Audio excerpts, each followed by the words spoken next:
Right on, listener. So I don't know if all the kids who watch MMA know who Sugar Ray Leonard was.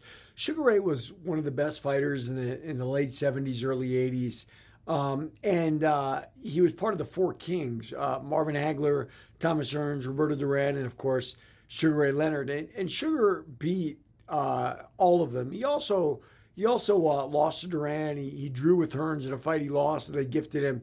So those fighters were all so talented. But what he's talking about is what Leonard would do is he would retire over and over again. He did have a retina problem for a little while, but he would retire and he would come back. But I think what Leonard also understood was, you can lose fighting to anybody. In fact, he took on a journeyman named Kevin Howard, and he was knocked down. It was a really lackluster fight. He retired again. And then when he came back against Marvin Hagler. And defying all odds, he beat Marvin Hagler pretty soundly. They called it a split decision. I don't know where anybody got a split decision from. Leonard won that fight very clearly.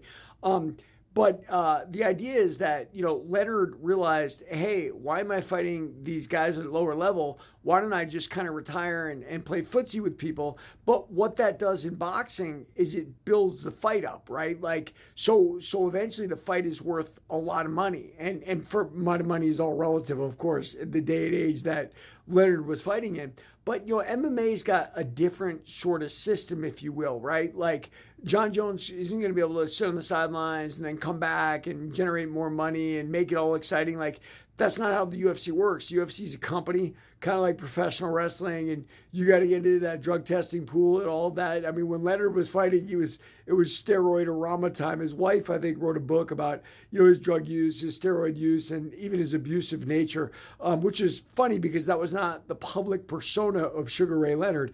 And I guess John Jones had that nice guy persona too until the things outside the ring started catching up with him. So I do see a lot of similarities between Sugar Ray Leonard and John Jones. Me personally, I hope he doesn't come back like that. Eventually, Sugar Ray Leonard came back. I mean, and he kept coming back over and over again. It was very successful for a while. The draw with Hearns was debatable. But then he beat Duran in a third fight. But then he came back against Terry Norris. And I was living in San Diego, and I knew how good Norris was. Despite the fact he got iced by Julian Jackson, Norris was the Sugar Ray Leonard of, the 1990s. And, Norris beat Leonard pretty soundly. And then Leonard even came back one last time against Hector Macho Camacho, and Macho Camacho knocked him out. That was finally the end of Sugar Ray Leonard. But, I give it to Leonard. Like, he realized, hey, why am I going to fight a journeyman when I could lose anyway? Why did I fight big money fights? And that's what he did, and he did it his way, and he had a heck of a career. There it is. Everybody, read my book, Warrior of the Light.